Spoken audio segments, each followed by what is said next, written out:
Nuestra oración es de que cada prédica que escuchen por medio de este medio sea de bendición para sus vidas. No se olvide seguirnos en nuestras plataformas digitales que van a aparecer en su pantalla, YouTube, Instagram, Facebook. Esperamos verlos pronto y que el Señor les bendiga.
Vamos a ponernos a nuestros pies. Nos da gusto tenerlos un culto más aquí reunido y vamos a decirle: Señor, te entregamos toda nuestra alabanza y nuestra adoración en esta tarde. Te pedimos, Señor, que tú te muevas en cada uno de nuestros corazones, Señor, que hoy nuestra alabanza pueda llegar hasta tu trono, Señor, y sea derramada con un olor fragante ante tu presencia, Señor. Y queremos decirte, Señor, que a pesar de lo que haya pasado el día de hoy, queremos venir ante ti y dejar todas nuestras cargas y decirte que aquí estamos para adorarte, aquí estamos para aprender de tu palabra. A ti te damos toda la honra, a ti te damos toda la gloria por siempre. Amén.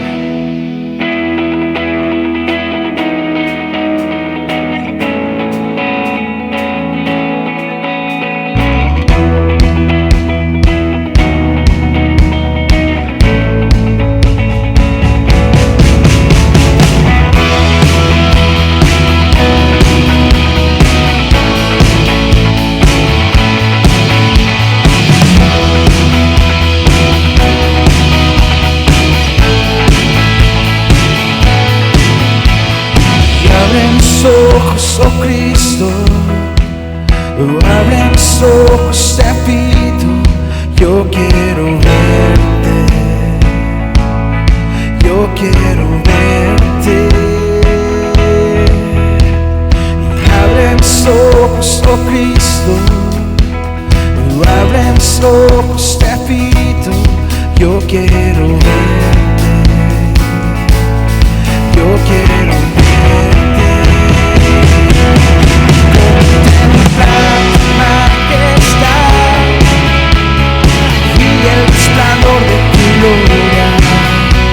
Derrama, Señor, tu poder, mientras cantamos Santo, Santo, y contemplar tu majestad y el resplandor de tu gloria. Derrama, Señor, tu poder, mientras cantamos Santo, Santo. Santo, Santo, Santo, Santo, Santo, Santo, Santo, Santo, yo quiero verte. Y abre mis ojos, oh Cristo, y abre mis ojos, te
puedes ir al Señor una vez más. Santo, santo, santo, santo, tú eres santo, santo, santo, santo, santo, santo, yo quiero verte,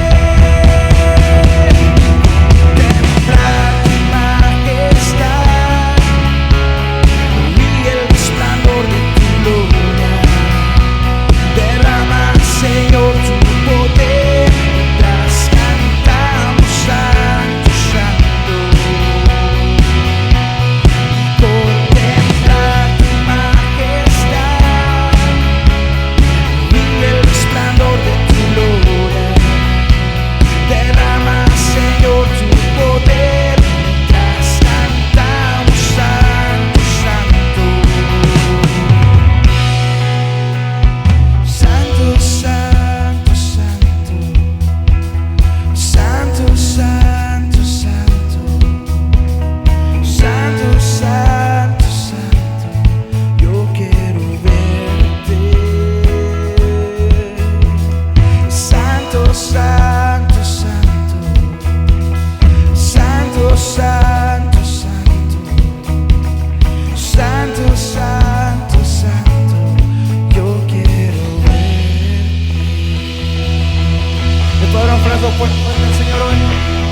precio pagó su vida por mí, Él entregó, nos dio salvación y me liberó. En el Calvario venció y en la cruz mi Salvador me rescató y me perdonó. La gloria le doy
todos puedan ver, que todos oigan que eres vida, la esperanza, perfecta gracia que me ha rescatado. Tú eres vida, la esperanza, perfecta gracia que me ha rescatado.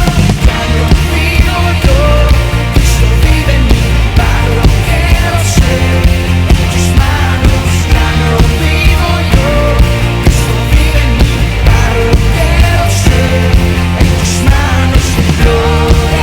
En gloria te veo, Dios. De gloria en gloria, transformado soy por tu Espíritu.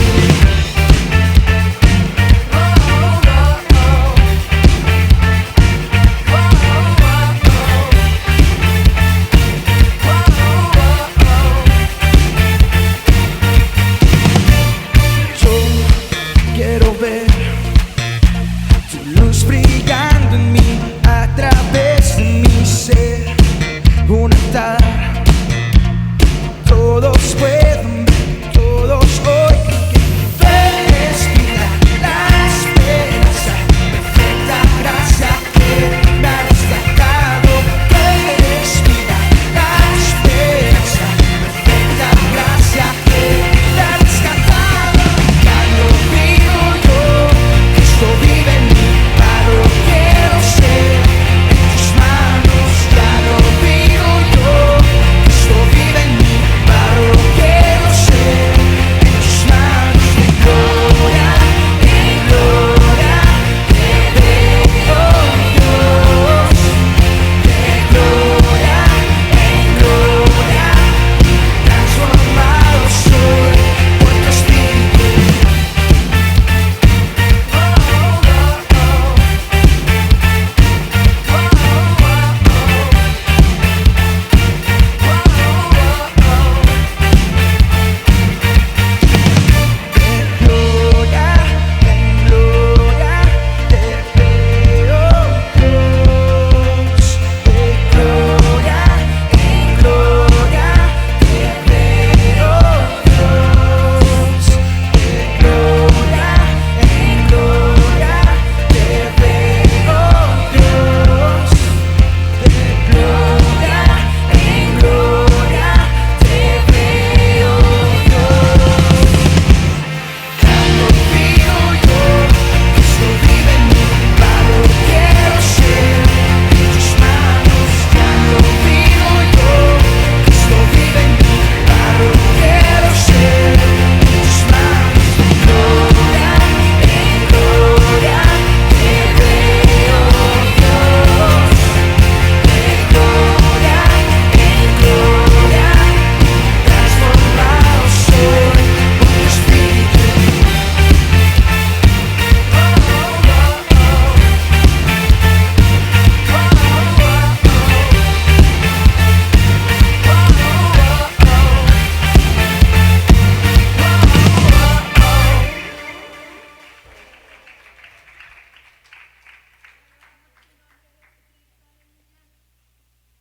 Vamos, Señor, gracias. Hermano, amén. Usted debe estar en todo tiempo contento, alegre, porque Dios es bueno. Y me da gusto verlo en la mitad de la semana, en este miércoles de estudio. Sean todos bienvenidos, aquellos que también nos miran a través de las redes sociales. Dios me los bendiga. Y como les digo, este es un día de estudio. Tome su lugar. ¿Está dispuesto con una actitud de aprender algo en esta tarde? Amén. Ok. Mire, semanas atrás empezamos a abordar el tema de no puedes dejar de hacer algo. Y cuando empecé a dar el estudio en no puedes dejar de hacer algo, lo enfocamos en relación a cómo lidiar con el pecado de nuestros hijos. Amén. Y en esta semana pasada pues también tuvimos una semana relacionada a la familia muy hermosa. Entonces vamos a seguir con este tema. No sé si usted se acuerda de los primeros 3 puntos que vimos. El primero fue: nuestros hijos, al igual que nosotros, los padres, somos pecadores y estamos destituidos de la gloria de Dios. En otras palabras, enseñamos que nosotros tenemos que darnos a conocer a nuestros hijos tal y cual somos, con nuestras virtudes, nuestras fortalezas, pero también con nuestras debilidades. Porque muchas veces queremos aparentar una fachada ante nuestros hijos de que somos invencibles, de que nosotros siempre somos lo mejor, nunca nos equivocamos, y porque soy su papá, yo aquí nunca me equivoco, no esto. Entonces, el día que nuestros hijos nos ven cometer errores, eso los desilusiona. El segundo punto que vimos fue: debes involucrarte continuamente en la vida personal, electrónica y social de tus hijos. Vimos que hoy los jóvenes, aún hasta los niños, nos quieren cerrar la boca cuando nosotros queremos relacionarnos en sus cosas personales, en su vida social. No te metas en mi privacidad, respeta mi privacidad. Y usted se queda, bueno, pues sí, tiene razón, tengo que respetar su privacidad. Pero tenemos que entender que usted y yo vamos a respetar esa privacidad hasta siempre y cuando esa privacidad no rompa con los límites, las reglas o los valores que usted haya establecido en su hogar. Por eso usted tiene todo el derecho de vez en cuando: préstame tu teléfono, a ver qué estás haciendo, abrir el cuarto y darle una registrada ahí para ver qué tienen ahí escondido, qué no tienen escondido. Y si todo está bien, adelante. Pero si no, entonces entramos en el tercer punto que vimos, que era: deberás confrontar los patrones de pecado con gentileza y curiosidad. Y aquí es donde dije: no puedes dejar de hacer algo. Si tú estás viendo que tu hijo se está desviando, si tú estás viendo que tu hijo está pecando delante de Dios, aún aunque ya sea mayor de edad, aún aunque ya trabaje, aún aunque sea lo que sea, tú tienes que confrontarlo con su pecado y decirle que ese pecado lo está alejando de Dios, lo está apartando de Dios, y si él llega a morir, entonces no va a ir al cielo, sino a una condenación. Y antes de entrar en el tema, yo siempre quiero hacer una advertencia. Lo que nosotros vemos aquí en los estudios y hablamos y ejemplificamos o ponemos como ejemplo, no son para atacar a nadie o para que usted diga: lo está diciendo por mí, sino que yo creo que la mayoría de los hogares que estamos aquí representados o que nos pueden estar viendo a través de las redes sociales lidian con estas situaciones. Entonces la Biblia dice que ella nos escudriña y nos confronta como cara hacia el espejo, y cuando usted se ve en el espejo, usted no se puede ver rubio ni se puede ver delgadito, porque el espejo le está diciendo: eres moreno y estás gordo, ¿verdad? Y no puedes hacer otra cosa. Y si eres bien bonito, pues te va a decir que estás bien bonito. Por eso la bruja de Blancanieves iba al espejo y le decía: dime quién es la más hermosa, y pues le decía: Blancanieves. Y así estamos nosotros. Entonces, muchas veces cuando nos vemos confrontados, sentimos que nos están hiriendo, sentimos que lo están haciendo por nosotros, pero ese no es el fin, ¿ok? Porque vamos a ver un tema que solamente hoy voy a tocar, un solo tema, porque creo que es un tema muy importante y que da para mucho. Y quizá de algunos ejemplos en donde usted se identifique, pero no lo estoy haciendo por usted, ¿ok? ¿Amén? No se me quede callado.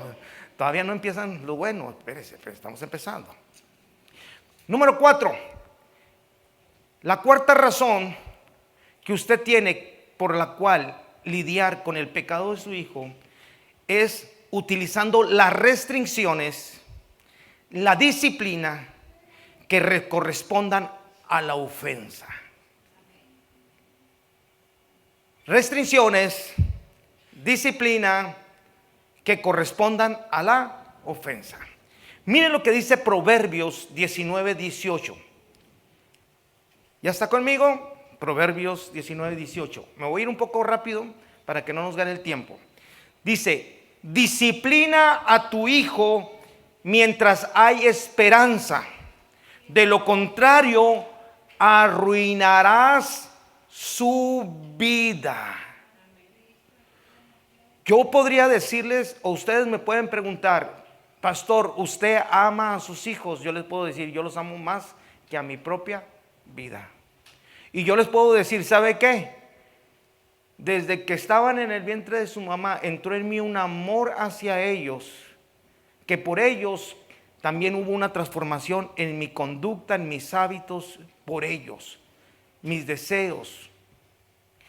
Entonces, aún de grandes, ya valiéndose ellos por sí mismos, si usted me pregunta, ¿y ahora los ama igual? Yo le digo, igual o más todavía. Entonces aquí no hay con que, pastor, usted no siente el amor como yo lo siento por mi hijo o mi hija. El mismo amor que usted siente por su hijo es el mismo amor que yo siento por los míos. Y también pasé por la misma etapa del primerizo, después del que ya avanzadito y después el que vino de pilón. ¿Estamos?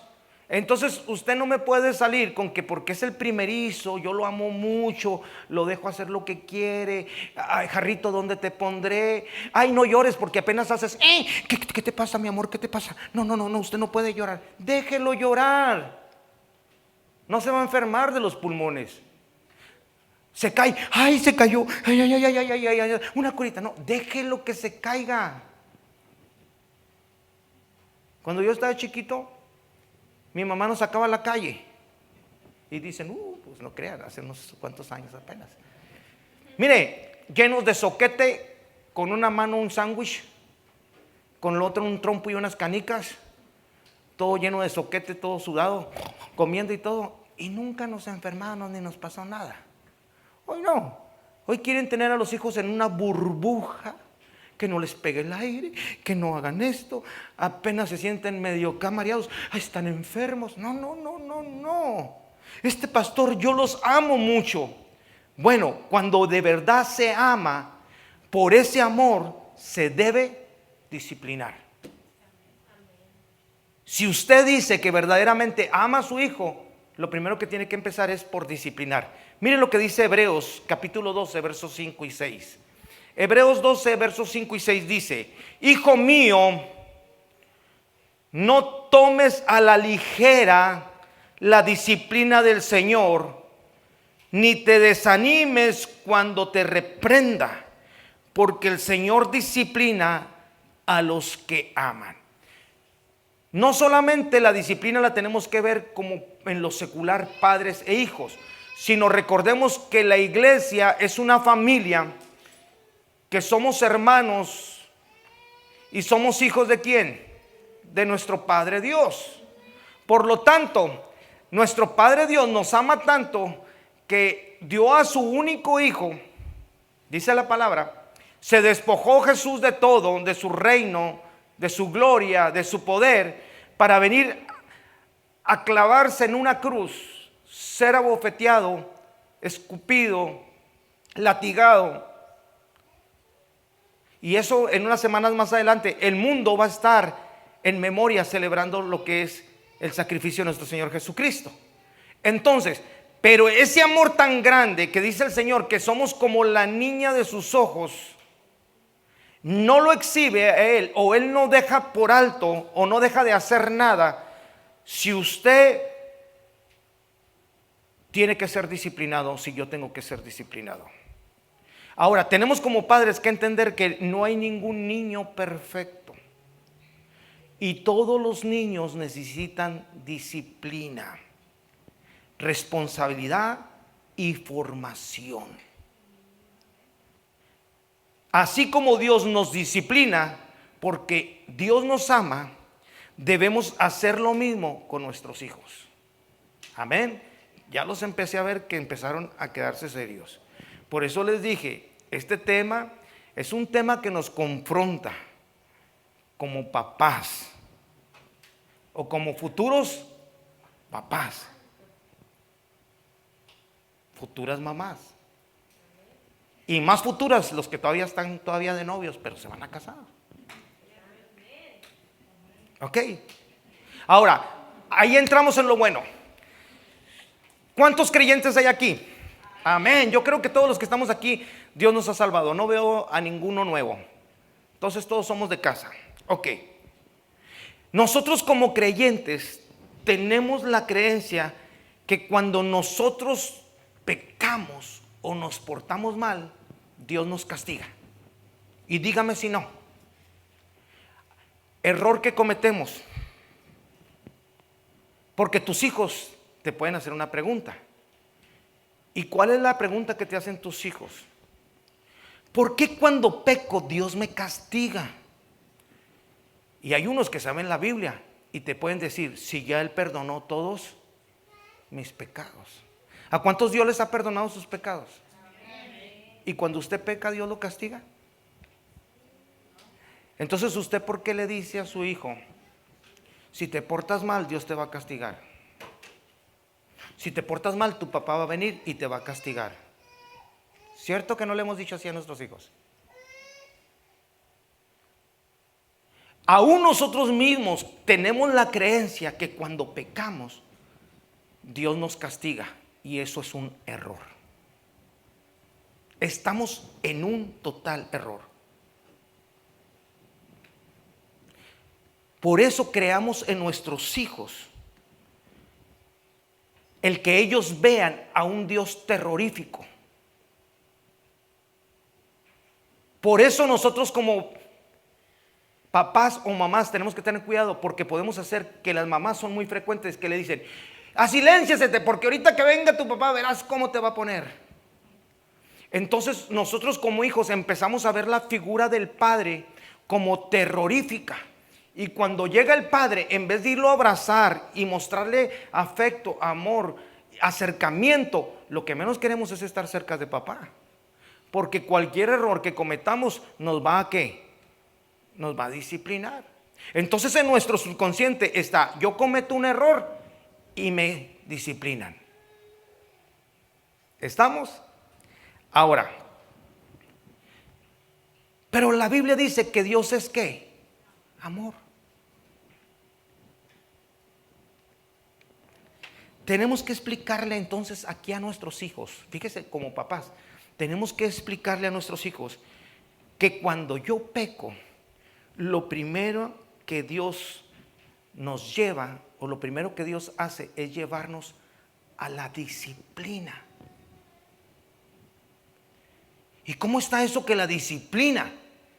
Porque el problema es que muchos entendemos que la disciplina es el guarachazo, o con lo que tenga la mamá o el papá, ¿verdad?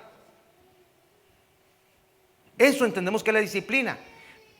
Pero miren qué tremendo. Si usted va a Juan capítulo 16 verso 8, dice que el Espíritu Santo va a convencernos a todos, a todo el mundo, de que pecamos. ¿Quién es el que nos va a convencer de pecado? El Espíritu Santo. Entonces, ¿quién es el encargado de disciplinarnos cuando fallamos a Dios? El Espíritu Santo.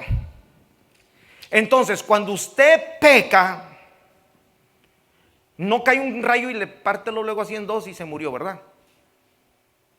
Cuando usted peca, no va y chocarlo luego en la esquina. Cuando usted peca, no cae luego muerto ahí, ya. ¿Verdad que no? Ahí es el problema de nosotros como cristianos, que al igual que a Adán le dijeron, si tú comes de ese árbol vas a morir. Y comió del árbol, ¿y qué pasó? Aparentemente, ¿qué? No murió físicamente, sino murió espiritual, ya sabemos eso. Entonces, esto pasa en la vida de nosotros como padres e hijos. Enseñamos a nuestros hijos por una creencia de que si yo peco, Dios me castiga. Y cuando yo peco y veo que no pasa nada, entonces, ¿qué pasa? Empezamos a perder la credibilidad del poder, la autoridad de Dios sobre nuestra vida. Y por eso vivimos en pecado, pecando y pecando y deleitándonos en pecado y viniendo a la iglesia y aparentemente gozándonos, salimos de la iglesia y seguimos pecando porque se ha cauterizado nuestro corazón, nuestros pensamientos, pensando que como Dios no hace nada ni nos disciplina nada, entonces yo puedo seguir pecando y no pasa nada. Y muchos se atreven a decir, la Biblia por eso dice que el Dios es lento para la ira y grande en misericordia. Porque como padres hemos transferido esa información mala a nuestros hijos, de que cuando yo hago algo mal, me corrigen, me disciplinan. Pero como yo no les enseño qué es la disciplina, entonces ellos, al igual que nosotros, hemos entendido que si yo peco, entonces viene Dios y me pone un castigo. Y Dios no hace eso. Dios no lo hace. Aquí dice que Dios, a través del Espíritu Santo, viene a convencernos. La palabra clave aquí es convencer. ¿Usted sabe qué es convencer? Imagínense que usted como padre es el Espíritu Santo ¿de qué? De los hijos. Y cuando sus hijos cometen un error, usted tiene que convencerlos. Entonces tenemos que estudiar la palabra convencer. Por eso, si usted no es ejemplo, usted no va a convencer a nadie.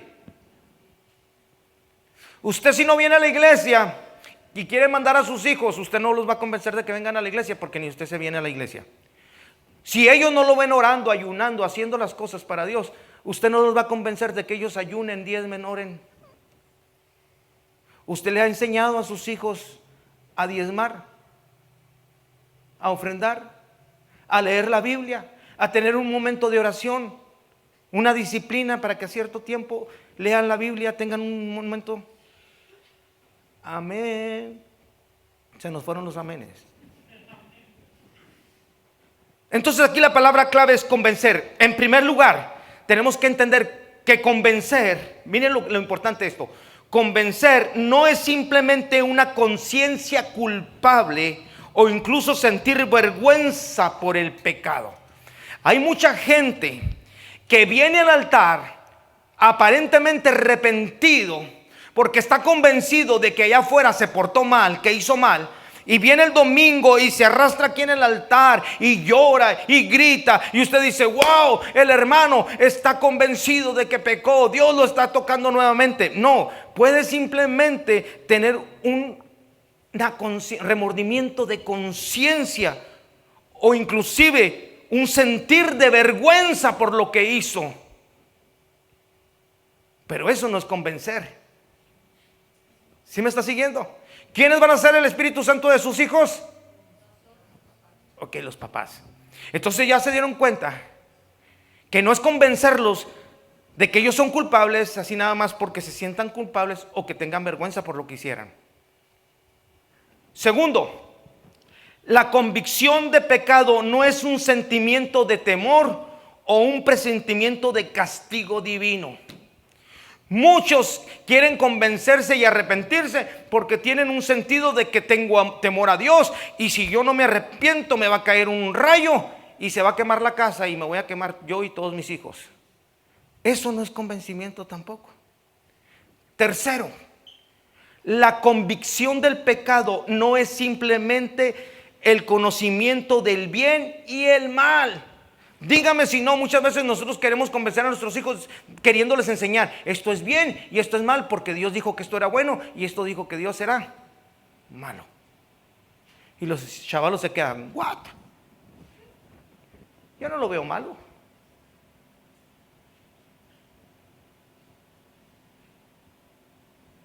Por eso usted le dice, no tomes, hijo, porque eso está mal delante de Dios. Y el muchacho dice, ¿por qué no? Si se siente re rico. Me siento re a gusto, nada más no me embriago, ¿verdad? No te vayas por ahí por las noches de vago o de vaga, de malcriada. ¿Por qué? Si ando con mis amigos re bien, fumando, haciendo aquí, haciendo acá, ¿y cuál es el problema? ¿Se fijan los errores que cometemos como papás?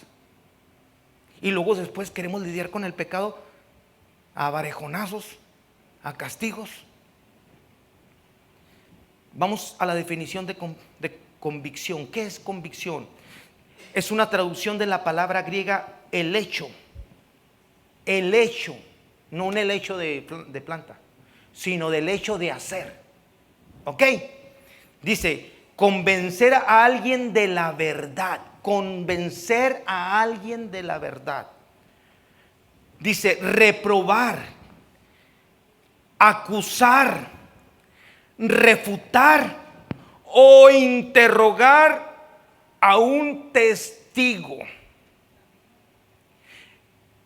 ¿Qué es el Espíritu Santo? ¿Qué hace el Espíritu Santo cuando viene, como dice aquí Juan 6:18, que viene a convencernos de pecado?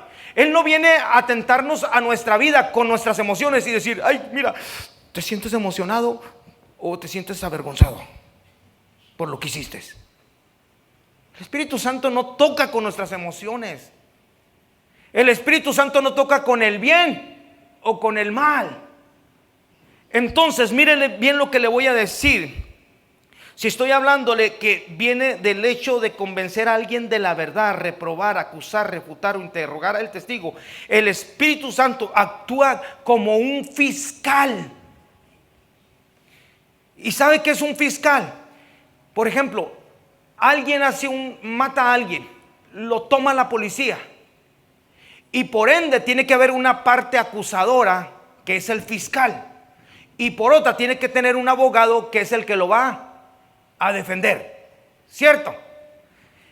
El abogado, aunque lo haya matado, no, él va a decir no lo mató, y el fiscal va a dar todos los puntos, va a usar los testigos y las pruebas y todo lo que tenga a su favor para hacerle entender al sentenciado que él infraccionó la ley y que por haber hecho una infracción a la ley, él tiene que ser castigado, disciplinado.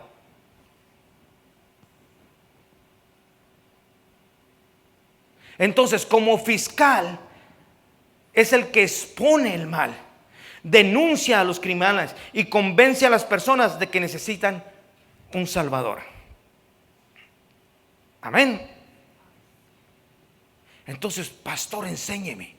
Ya entendí que el convencer no es simplemente una conciencia culpable o un sentirse avergonzado. Ya entendí que el convencer no es simplemente tener temor o un pensamiento de que si hago algo malo me castigan. Ya entendí entonces que el convencer no es simplemente conocer que esto está bien y que esto está mal, porque aunque yo sé que está bien, me gusta hacer lo malo. ¿Estamos? Y me acabo de dar cuenta que el Espíritu Santo, que es nuestro fiscal, cuando nosotros pecamos, no viene a afectar nuestras emociones, ni que si era verdad o era mentira, ni que tengamos temor. Él viene como un fiscal a exponer el mal que nosotros hicimos, a denunciar el crimen. Entonces, cuando pasa esto, entonces el tener convicción es sentir repugnancia total al pecado. Que el Espíritu Santo me convenza que de acuerdo a la verdad, de acuerdo a la ley, eso va repugnante a lo que Dios quiere. Si Dios hizo esto perfecto, ahí les va. En la semana estuvimos hablando que Dios creó al hombre y a la mujer para hacerla una familia. Dios no le puso nombre ni a la esposa. Él le puso varón y varona. ¿Quién fue el que le puso el nombre de Eva? Adán. ¿Y cuándo fue? ¿Después de qué? Después de que pecó. ¿Está conmigo? Entonces Dios formó nada más a Adán y a Eva y no a Esteban. ¿Está conmigo? Pero hoy la sociedad nos dice que biológicamente y que hipotéticamente y científicamente nos quieren hacer creer que hay una realidad de que ahí existe un Esteban para un Adán. Pero a mí la ley, la Biblia me enseña que Dios creó nada más al hombre y a la mujer. Y cuando el Espíritu Santo viene como fiscal, Él nos expone el mal diciendo, si tú dices que Dios creó a Esteban, entonces la ley dice que es abominación a Dios la homosexualidad. Dice la Biblia, maldito el que se echa con hombre, con mujer o con bestia.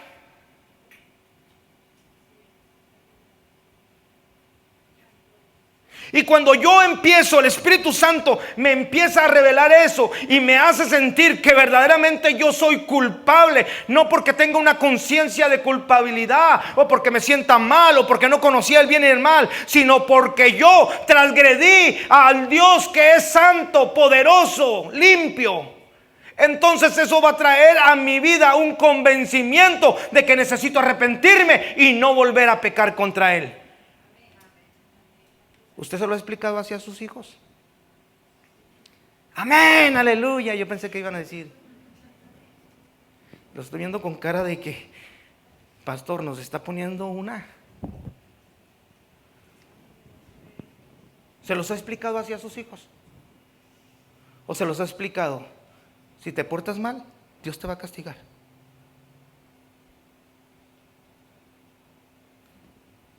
Es el problema, por qué nuestros hijos no se convencen de vivir una vida para Dios.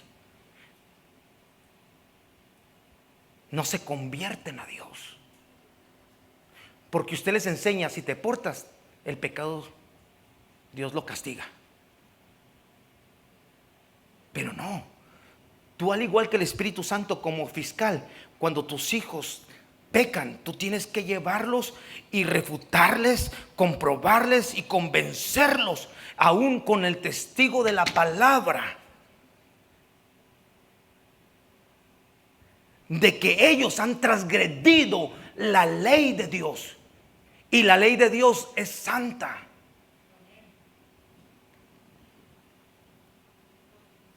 Y que el pecado no puede habitar con él.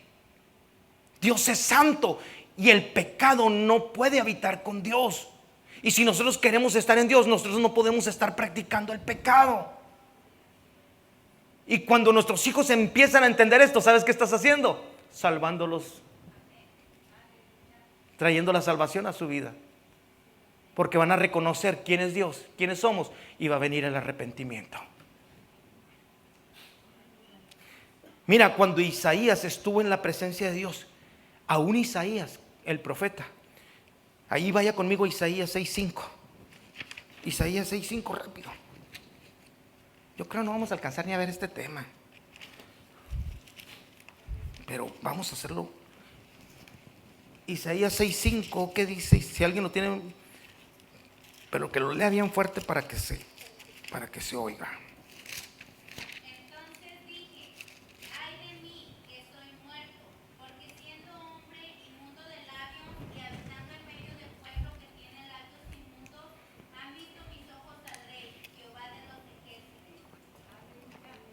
Está mirando. Aún el profeta. Usted dirá, ¿y cómo que era el profeta? Bueno, porque ¿sabes qué? El profeta se había corrompido con el pueblo. El pueblo estaba tan corrompido y el profeta se había cansado de predicarles y todo, y como lo querían matar y todo, entonces ¿qué dijo? Pues nos hacemos para donde calientan las gorditas, ¿verdad? Y eso nos pasa a nosotros en la iglesia, gloria a Dios, aleluya, porque aquí ser cristianos es bien fácil. Pero en la iglesia donde el otro está blasfemando, pecando y todo, y ahí darle la luz de cristiano, ay no, porque luego empiezan los ataques, el bullying y todo. Entonces, ¿qué pasa? En la iglesia aquí todos somos cristianos, pero en la escuela no nos reconocemos que somos cristianos. Y eso fue lo que le pasó al profeta Isaías. En ese tiempo él dijo, pues me voy a hacer para donde calientan las gorditas para que no me pase nada.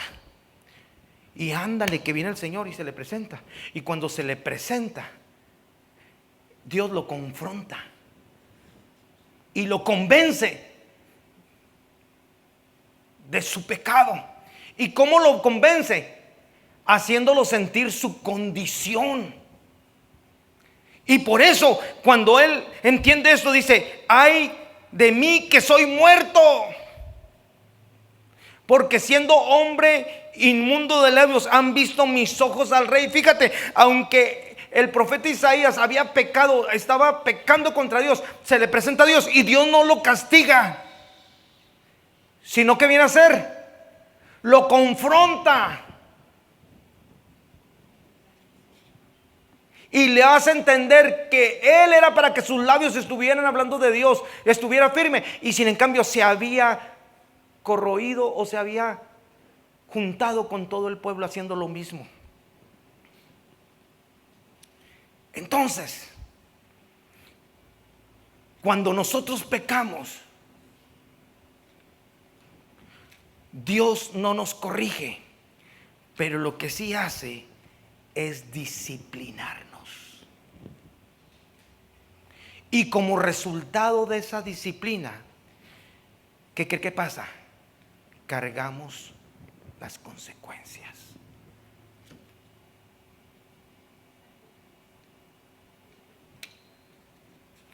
Yo les dije que ahorita nuestros hijos muchas veces nos pueden decir: papá, tú dices que Jesús pagó un precio por nuestro pecado en la cruz.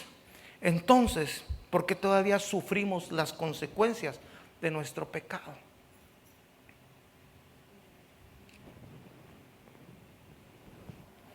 Quiero que vaya conmigo a Efesios 1:7.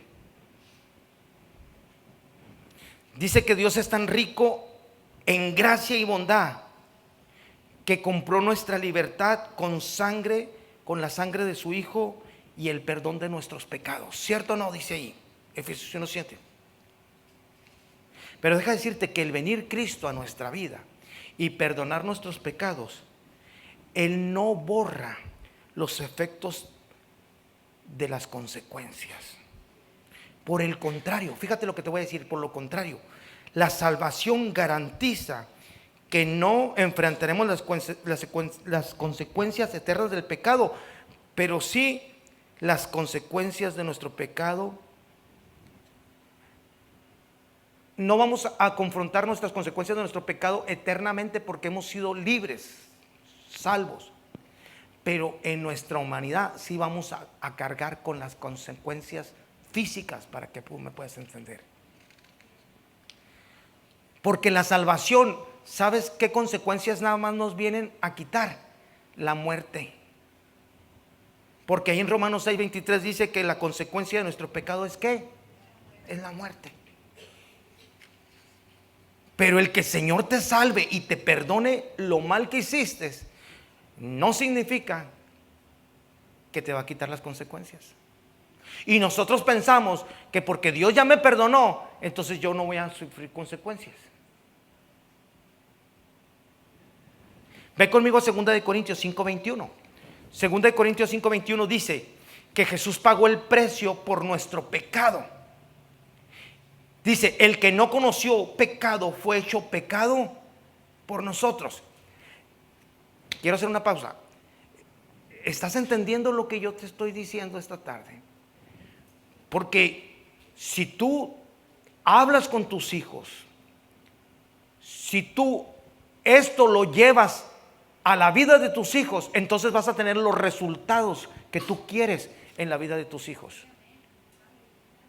Si tus hijos no han sido salvos, si tu familiar no ha sido salvo, es porque no has hecho las cosas correctamente y no tienen el efecto que tú quieres que tengan. Y Dios es un Dios de orden. Y por eso en su palabra nos deja bien claro las cosas, para que nosotros en base a ese orden obremos para tener eficacia. ¿Está conmigo? Entonces, sobre la base del sacrificio de nuestro Señor Jesucristo, dice que los que creen ya no están bajo la condenación de Dios, pero ahora vivimos bajo la gracia de Dios. Eso es lo que nos trae la salvación. El perdón de nuestros pecados es que ya no vivir con la condenación de Dios, sino estar bajo la gracia de Dios. Y eso lo tenemos que enseñar a nuestros hijos. Pero tenemos que enseñar a nuestros hijos que los que nos rodean y los que vivimos en todo este mundo, todos tenemos consecuencias de una manera natural. Porque vivimos en un mundo de causa y efecto. Usted hace algo y eso que hace va a tener un efecto, una reacción. Usted hace una acción y va a tener una reacción. Usted pégale un puñetazo a alguien nada más porque sí. ¿Y qué reacción va a creer que va a tener? Que le van a poner 2. ¿Está? También tenemos que entender que estamos en un mundo donde opera la ley de Dios, que es la siembra y la cosecha. Y ahí nos olvidamos, pensamos que eso no es bíblico. Y la Biblia dice que lo que tú siembras, eso recoges. Y si tú siembras nada, vas a recoger. Entonces, si tú no estás sembrando nada, ¿cómo quieres tener hijos llenos de Dios, saturados de la presencia del Espíritu Santo? Por un lado, no me comprometo con Dios, no le doy a Dios. Pero por el otro lado, quiero todas las bendiciones de Dios. Y no, mi hermano. Por eso nuestros hijos son muy sabios y nos dicen: mi papá no está comprometido. Cuidado con lo que hablas en frente de tus hijos. Cuidado con lo que hablas en frente de tu pareja. Y están tus hijos. Porque tú mismo puedes estar acarreando el que tus hijos blasfemen contra Dios y no quieran nada contra Dios por lo que hemos dicho, por lo que ellos han escuchado. Porque lo que tú sembraste ahora está dando los frutos. Amén. Y tenemos que ir a pedirle perdón a Dios y pedirle perdón a nuestros hijos por lo que oyeron de nuestra boca. Y decirles: reconozco que el pecado entró en mis labios y hablé lo que no tenía que hablar, pero creo que he hecho lo malo delante de Dios. Y tenemos que arrepentirnos de eso, para que el Espíritu Santo, así como obra en nosotros, también empiece a obrar en el corazón y en el alma de nuestros hijos, y ellos crean lo que nosotros le estamos diciendo y vengan al arrepentimiento. Si no, van a decir: mi papá en la casa es uno y acá afuera es otro. Amén. Tú tienes que enseñarle a tus hijos que sus decisiones van a traer consecuencias. Tú tienes que entender como iglesia que tu pecado va a traer consecuencias. Que Dios te puede perdonar cualquier pecado, pero las consecuencias las vas a tener. Vamos a ver un ejemplo. 1 Corintios 6:18. Mira, la Biblia dice que la inmoralidad sexual es un pecado. ¿Cuántos creen que la inmoralidad sexual es un pecado? Pero es un pecado para su propio cuerpo. El que peca inmoralmente no está pecando para otros, sino para sí mismo. Por eso el tomar mujer que no es de uno, el meterse con una ramera, meterse con un hombre que no es mi esposo, la Biblia dice que el que se allega se hace una sola carne. Entonces, cuando yo me allego a la prostituta por un momento de placer, la prostituta llega a ser en mí una sola carne. Y el pecado de la prostituta, todo se me viene a mí.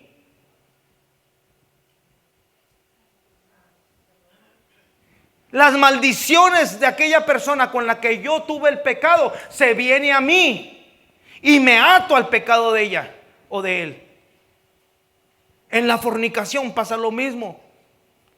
Pero ¿qué pasa hoy en la sociedad? Le dicen: no importa con cuántos te metas, nada más cuídate. Esa es una blasfemia en contra de Dios. Dios no dice eso. Dios dice que nos conservemos en pureza. ¿Por qué? Porque el que hace actos inmorales contra su cuerpo peca. Así lo dice Proverbios 6:27. En 1 Corintios, ¿qué dice? 6:18. Dicen: huyan del pecado sexual. Ningún otro pecado afecta tanto al cuerpo como este, porque la inmoralidad sexual es un pecado contra el propio cuerpo.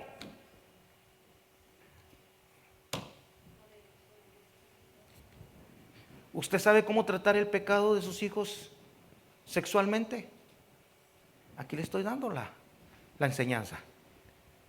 O nada más le decir, ay, Dios, mira el pecado sexual mal. No, usted tiene que convencerlo con la verdad. Usted tiene que probar que lo que usted está diciendo es lo correcto. Usted tiene que refutar. Amén. Y con la palabra enseñarle esto. Mira lo que dice Proverbios 6:27. ¿Qué dice Proverbios 6:27? Tomará el hombre fuego en su seno sin que sus vestidos ardan. En otras palabras, muchos quieren andar jugando a las escondidillas. Al cabo no pasa nada. No, del cielo a la tierra todo se sabe. Amén. Ya esto ya se empezó a poner mal, pastor. Esto es una aplicación para nuestros hijos, pero también para nuestra vida personal como cristianos. Tenemos que enseñar, confrontar a nuestros hijos, a decirles que el pecado que andan haciendo no es el pecado contra Dios simplemente o el pecado contra personas, sino que estamos pecando contra nuestro propio cuerpo, trayendo todos los chamucos y la maldición de la otra gente a nosotros, porque nos convertimos en una sola persona. Yo le pregunto, si usted roba algo, usted debe esperar de ser atrapado y enfrentar las consecuencias por el robo que hizo, ¿cierto o no? Entonces, ¿cómo podemos ver las consecuencias de nuestro pecado? ¿Como un castigo de Dios? No. Las consecuencias siguen siendo disciplina. No son castigos. Las consecuencias podríamos decir que se quedan para darnos una enseñanza. Las consecuencias no se quedan porque Dios dice, como pecaste ahora por adúltero, órale. No. Por eso muchos adulteran y no pasa nada. Y siguen haciéndolo, al cabo no pasó nada. No. Tú tienes que entender que Dios dice, todo esto lo hago por disciplinarte. Amén. Entonces el Señor permite las consecuencias del pecado que permanezcan en nosotros para el resto de nuestra vida. Pero si Dios perdonó mi pecado, pero las consecuencias son para el resto de tu vida.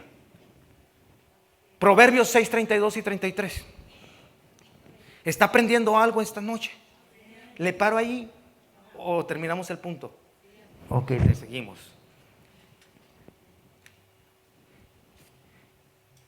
Hablábamos ahorita del pecado inmoral, ¿cierto o no? Mire lo que dice Proverbios 6, 32, 33. Mas el que comete adulterio o fornicación es falto de entendimiento. Dice, corrompe su alma. Aquí está el problema con su propio cuerpo. ¿Que corrompe qué? Su alma, el que tal hace. Mire lo que dice el 33. Heridas y vergüenza hallará. Por eso después del pecar, del disfrutar, usted se siente avergonzado, herido y no hay a dónde meter la cabeza. Pero lo más tremendo es que mire lo que dice Dios. ¿Qué dice? Y su afrenta nunca se borrará.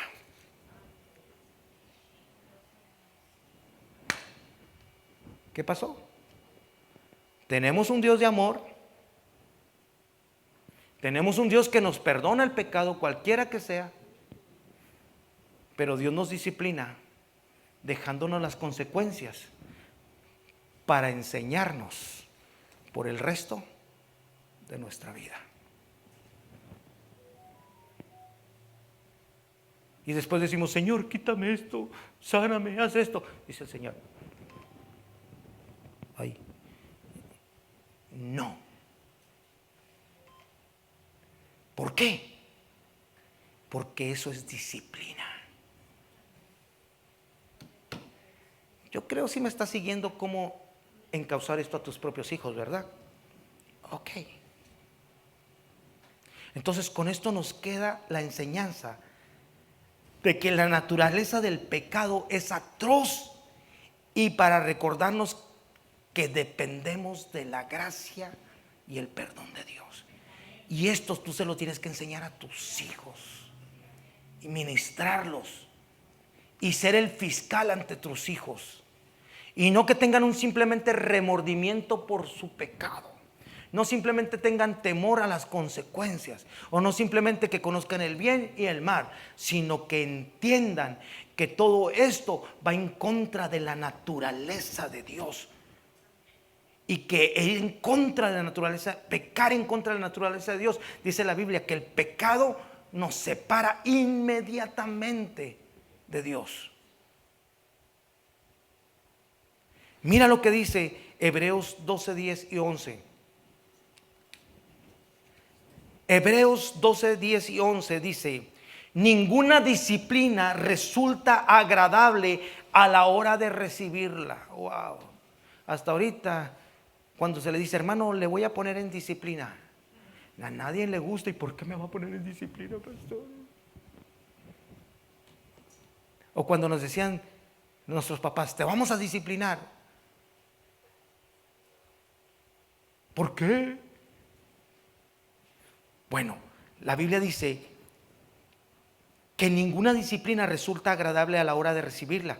Dice, al contrario, es dolorosa, pero después produce la apacible cosecha. Si usted siembra disciplina, ¿usted qué va a cosechar? Una vida recta para los que han sido entrenados por ella. Yo le pregunto, ¿qué es la disciplina? ¿Darles el guarachazo? ¿Agarrarlos a golpes? ¿Gritarles? ¿Decirles tontos? No. La disciplina es enseñarles la verdad. Y cuando usted siembra en ellos la verdad y los disciplina con la verdad, ¿qué cree que va a cosechar? Dice, una vida recta para los que han sido entrenados por ella. ¿Quiénes son entrenados por ella? Nuestros hijos. Quiero hacer un paréntesis que lo va a agüitar un poquito.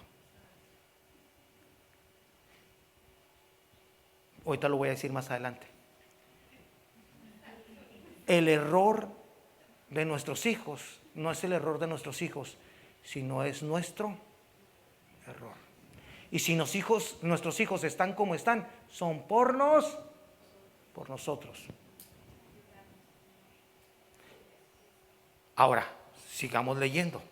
La Biblia dice en Hebreos 12, 6 y 8. Vaya conmigo a Hebreos 6, 12, 6 y 8. Versículo 2, capítulo 12, versos 6 y 8. ¿Qué dice Hebreos 12, 6 y 8? Porque el Señor al que ama, disciplina y azota a todo el que recibe por hijo. Espéreme tantito, aquí hay dos cosas bien interesantes. Disciplinar y azotar no es lo mismo. Entonces, ¿usted por qué toma la disciplina para darle garrotazos a su hijo?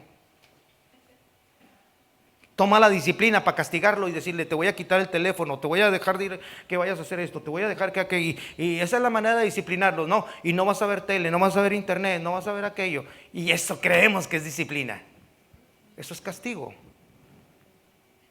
Usted lo está azotando. Amén. Me hubiera gustado que la iglesia estuviera llena, ¿verdad?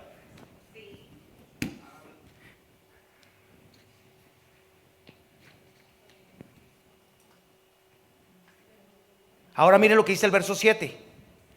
Si soportáis la enseñanza, porque ya sabemos que la disciplina es enseñanza, Dios os trata como ¿qué? Como a hijos. ¿Por qué? ¿Qué hijo es aquel a quien el padre no enseña? Hay un padre aquí que no quiere enseñar a su hijo, entonces no es padre.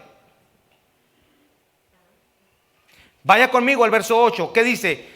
Pero si se os deja sin enseñar, de la cual todos han sido partícipes, porque cuando nacemos nadie viene enseñado, todos venimos como una computadora virgen, y que el primer contacto que tenemos es con nuestros papás.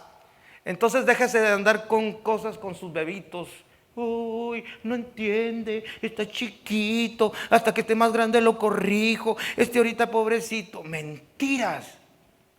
Si alguien nos damos cuenta, y psicológicamente, que es que el conocimiento todo lo adquieren los niños en sus primeros años, ya después es un desarrollo de hábitos. Pero parece adrede que cuando están más chiquitos los dejamos que hagan lo que quieran y creamos puros monstruitos. Y cuando ya están grandes, queremos ahora sí azotarlos. Y pensamos que eso es disciplina. Pero aquí claramente me dice que no. Pero dice, pero si tú dejas de enseñar, de disciplinar, de la cual todos han sido partícipes, entonces sois bastardos y no hijos. Cuando tú no enseñas a tu hijo, ese hijo no tiene padre ni madre.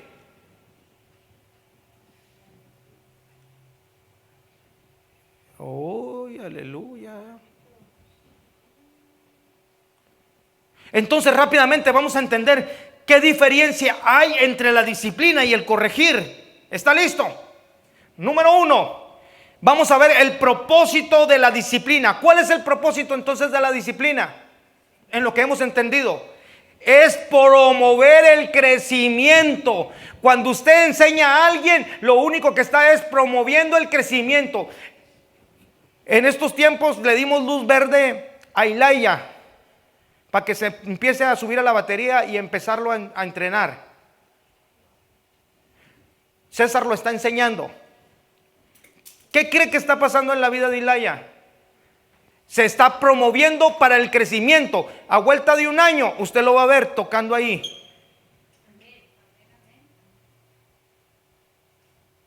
Y usted de repente va a decir, pues yo nunca vi a Ilaya ahí tocando todo. Usted no lo vio, pero él venía, o él viene a los ensayos. Se le creó una disciplina. Tocar así, hacerle así. Y tiene que hacerle caso a César, porque si no, conociendo a César, ¿cómo es? Le da sus coscorrones. Le da con los palos de la batería. Ahí cambia la disciplina al azote. Cambia César la disciplina por el azote, ¿verdad? Entonces el propósito de la disciplina, cuando usted disciplina a alguien, es promoverlo al crecimiento. Por eso todos los papás queremos promover a nuestros hijos que sean más grandes que nosotros. Ahora, ¿cuál es el propósito de la corrección? O del azote, o del castigo.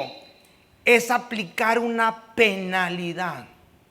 Entonces cuando usted le dice, si tú hiciste esto mal, no vas a salir, no vas a ir con tus amigos, te voy a quitar el celular, no vas a la computadora, no vas a hacer esto. Usted no está disciplinando, usted está corrigiendo, porque usted no les está enseñando, sino los está nada más aplicándoles una penalidad. Amén. ¿Cuál es el enfoque de la disciplina? Ahora vamos a ver el enfoque de la disciplina. El enfoque de la disciplina está en el futuro, en lo que pueden llegar a ser tus hijos. Por eso estamos disciplinando a Ilaya, que yo le digo el Mechas desde chiquito. El Mechitas. Porque cuando estaba muy chiquito se le paraba el pelo como a mi hijo. Y en una escuela bíblica lo quisieron poner como antorcha. Le dije, pongan ese mechudo, pues ya tienen las mechas ahí de la lumbre. Más que ahora se corta el pelo y ya se le lació.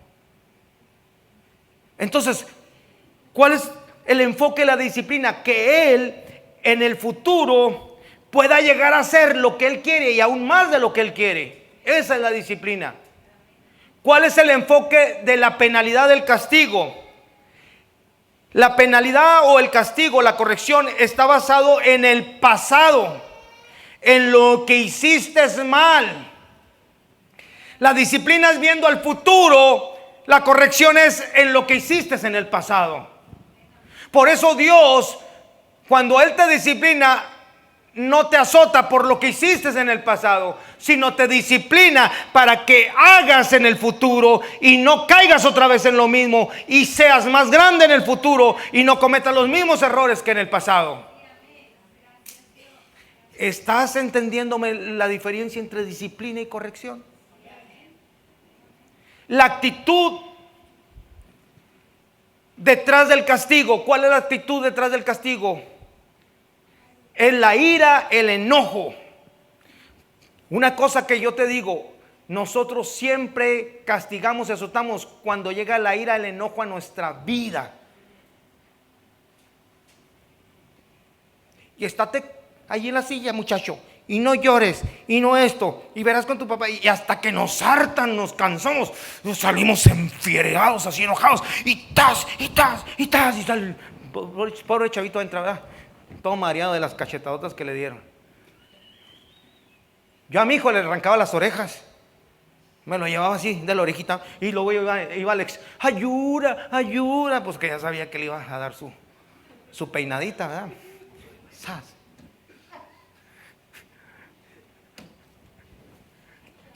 Le digo que todos pasamos por ahí, no nada más, todos pasamos por ahí.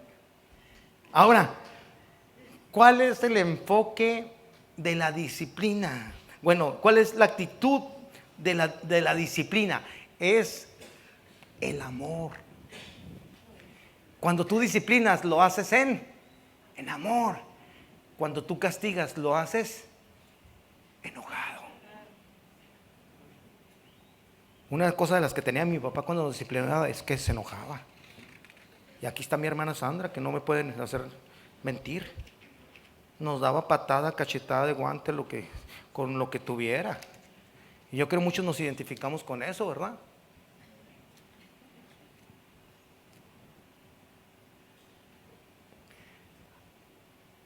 Dios no quiere que castigues a tus hijos.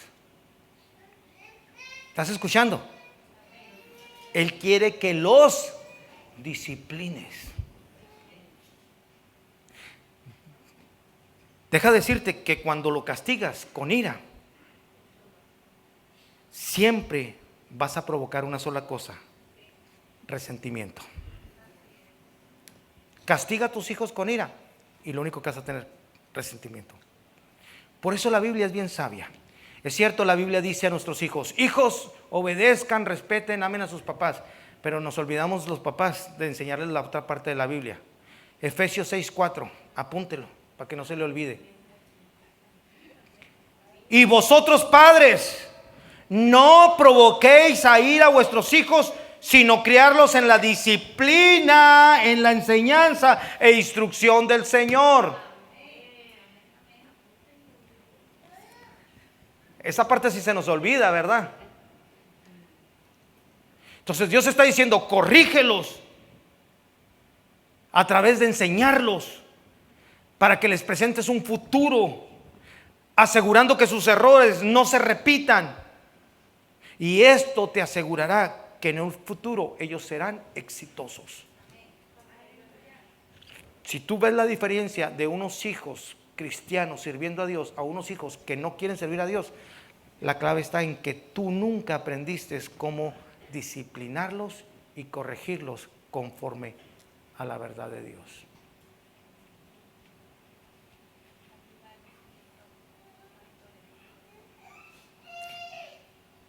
Dios está diciendo que el futuro de tus hijos, al éxito o al fracaso, dependerá de nosotros como padres si no los corregimos a tiempo.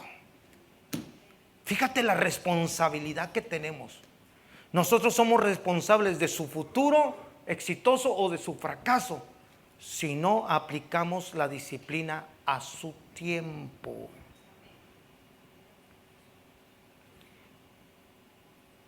Por eso Dios nunca nos disciplina como padre, sino Él primeramente como sus hijos no nos corrige, no nos azota, sino Dios primeramente nos disciplina. Pero como ya se me vino el tiempo encima, ya no vamos a alcanzar a ver qué entendemos por corrección.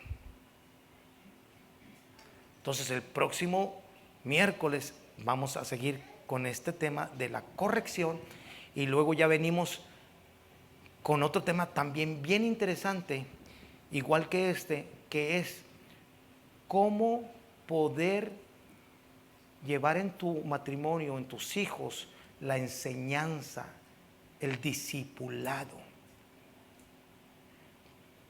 La Biblia dice que el Señor Jesús nos salvó, pero dice, vayan y sean ¿qué? O hagan discípulos. El Señor nos dice, yo les he dado a sus hijos, pero para que hagan discípulos, no monstruitos. ¿Ok? Entonces, nos está faltando cómo hacer discípulos a nuestros hijos. Entonces, próximo miércoles, si Dios no viene y nos permite la vida y la salud, vamos a terminar con el tema, la corrección, y tomaremos el tema del discipulado en nuestros hijos. Acuérdese que estamos viendo el tema, no puedes dejar de hacer algo. Tú tienes que hacer algo para arrebatarle al diablo la vida de tus hijos.